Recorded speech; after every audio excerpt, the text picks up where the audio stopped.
Hi, today I'm going to show you how to make a healthy Cajun gluten-free roux. It can be used for gumbo or stews. Roux can be used for lots of things.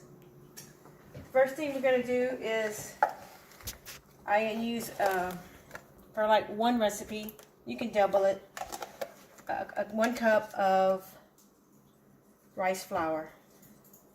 Oops, doesn't have to be exact. And for 1 cup of, you can use amaranth flour as well if you have that.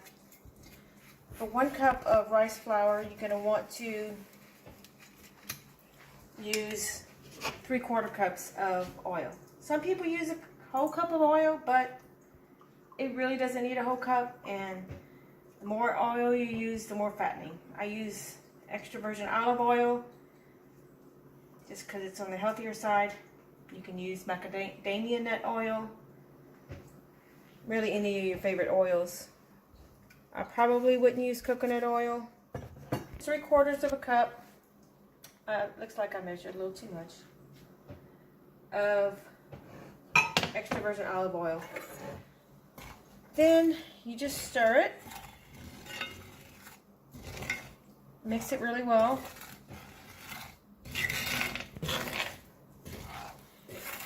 You want to use a cast iron skillet if you have one, a seasoned one.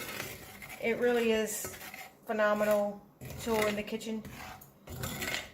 If you do not have a cast iron skillet, all I can recommend is that you use a heavy pot, but I can't promise how that would come out. After you stir it well, you're going to want to put it in the oven for 350 degrees and cook it for 2.5 hours, and you don't have to stir it or anything. It's that simple. So I'll put that in the oven and show you what color it's supposed to be when it's done. This one's done. So this is the color that it's supposed to look like, and the oil is going to come to the top, as you can tell. And just stir it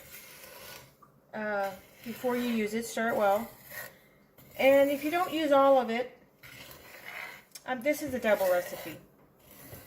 This is 2 cups of flour to 1.5 cups of oil. So if you don't use all of it, you just store it in a mason jar. I keep mine in the refrigerator because some oils can go rancid if you keep them, you know, if the temperature's too hot, like the room or something, your kitchen's too hot. Oils do go rancid. So whatever you don't use, just put it in a jar in the refrigerator. And you can see now that the oil is incorporated again into the roux. And that's it. That'll make you delicious Cajun gluten-free roux. Thank you.